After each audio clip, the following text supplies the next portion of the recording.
Madame, monsieur, bonjour. Du courage, de l'endurance et de la passion animent les cavaliers du Festival international d'équitation Mata, une compétition qui met notamment le cheval à l'honneur. Alors cette année, cela se passe du 11 au 13 mai dans la province de l'Arrache. Il s'agit d'un festival traditionnel ancestral unique en son genre et qui rend hommage à la région, mais pas seulement.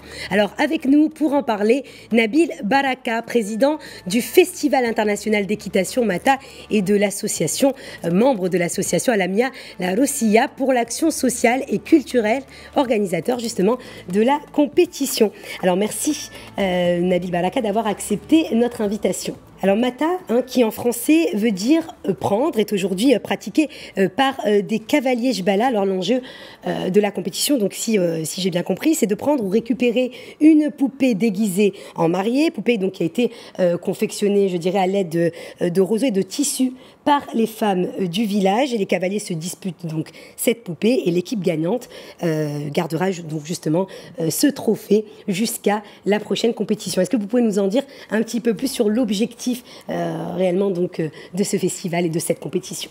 Merci. D'abord, je vous remercie pour votre chaleureuse invitation. Mata est un sport ancestral et aujourd'hui, nous avons la chance d'avoir ce festival qui est un festival qui va faire en sorte à ce que ce jeu Mata, qui est un patrimoine, soit inscrit dans la sauvegarde. D'abord, remercier le haut patronage de Sa Majesté le roi Mohamed VI, sans lequel nous n'aurions pu sauvegarder ce patrimoine. D'abord, on va s'inscrire dans l'histoire, c'est un sport qui a quelques siècles, d'accord, qui émane du grand Paul Soufi Moulay Abdeslam ibn Bachiche.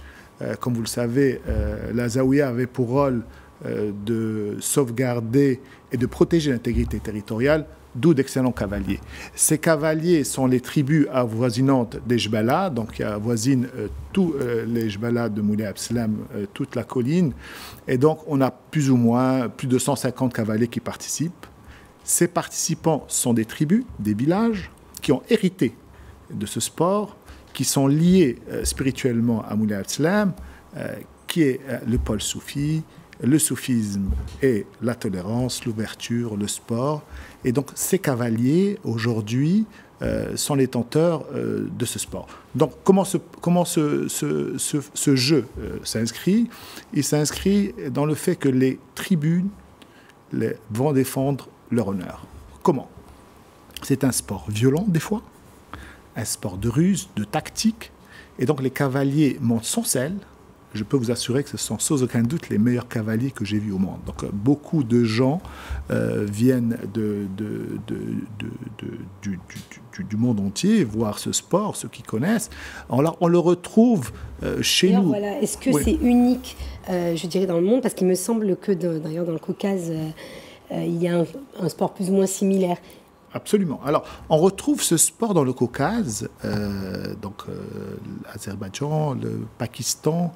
On le retrouve, on appelle ça le bouskashi, avec une peau de chèvre où il y a un peu plus de sang. D'accord? Donc, chez nous, c'est une poupée. D'accord? On se bat pour une poupée qui est habillée en mariée. Donc, ce sport se pratique de la même manière, simplement la symbolique est différente. Ce sont des cavaliers qui montent sans selle. Et donc, mata veut dire prendre, du mot arabe.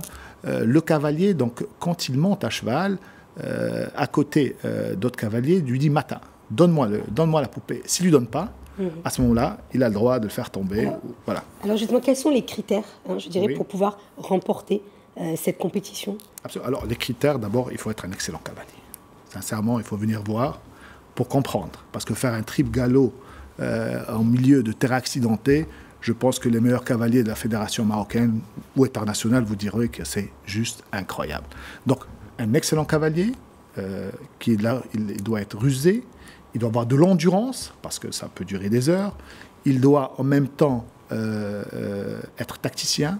Donc, il y a une série de qualités que le cavalier doit avoir pour gagner, en plus du cheval, car il y a une vraie passion pour le cheval. Alors, en plus, justement, du jeu Mata et donc de toute cette passion autour du cheval, le public pourra donc découvrir aussi des expositions de produits du terroir et de l'artisanat, des soirées artistiques. Il y a aussi au programme des rencontres culturelles. Donc, est-ce que vous pouvez nous en dire un peu plus justement sur ce programme qui a l'air vraiment très riche? Alors, le doyen des Chorfa Alamin et la présidente Nabila Baraka, donc l'association Alamin Al-Roussia, donc ont décidé de faire de la promotion des produits du terroir et de l'artisanat. Donc, dans cet événement, nous aidons donc toutes les coopératives de la région à vendre leurs produits lors du festival Mata et à faire aussi des formations en marketing et en juridique. Donc, effectivement, c'est magnifique parce qu'on arrive, on trouve de beaux produits et c'est plaisant. Mais aussi, il y a un magnifique festival que nous faisons le samedi qui est pour nous un peu le Woodstock marocain, parce qu'on est vraiment en plaine, dans une plaine magnifique, avec des gens extraordinaires, et je peux vous assurer que le spectacle y est.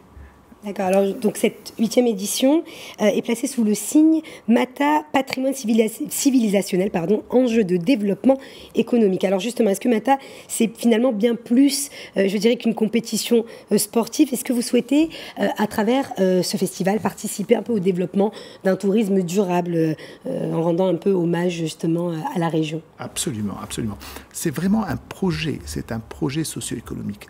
Parce que il y a une passion pour le cheval. Donc, d'où nous faisons un appel aujourd'hui à la SOREC pour aider ces cavaliers à faire de l'élevage du cheval, parce que c'est vraiment impressionnant. Un sport, ils ont un amour pour le cheval, et donc déjà cela leur permettrait à eux de faire donc, de l'élevage, donc c'est de l'économie. Et ensuite, bien sûr, il y a tout le tourisme rural, une région magnifique, à travers ce festival et grâce à votre présence et aux présences des médias, faire connaître la région, inviter les gens à ce qu'ils viennent et qu'ils puissent faire du tourisme. Faire connaître la région et faire connaître aussi ce festival. Absolument. C'est un festival qui est reconnu par l'UNESCO. Est-ce que justement... Absolument. Donc, nous avons la chance d'être en partenariat avec le Festival de la diversité culturelle de l'UNESCO et nous sommes en train de faire les démarches pour l'inscrire en tant que patrimoine mondial à l'UNESCO. Donc, j'espère que nous allons y arriver, Inch'Allah. Très bien. Et alors, je dirais, enfin, pour revenir, la particularité cette année, mis à part la thématique qui diffère, est-ce que c'est dans le nombre de cavaliers? Qu'est-ce qui fait la particularité?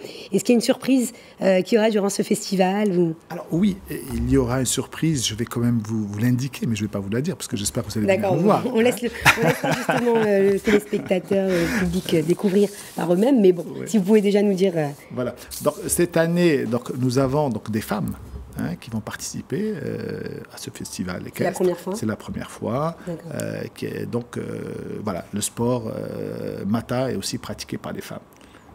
Bien, écoutez, merci Nabil Baraka pour toutes ces précisions. Je rappelle que vous êtes président du Festival international d'équitation Mata et membre de l'association Alamia Al-Roussia pour l'action sociale et culturelle, organisateur du festival. Un festival qui se tient du 11 au 13 mai dans la province de l'Arrache. Merci, chers téléspectateurs de Média 1 TV.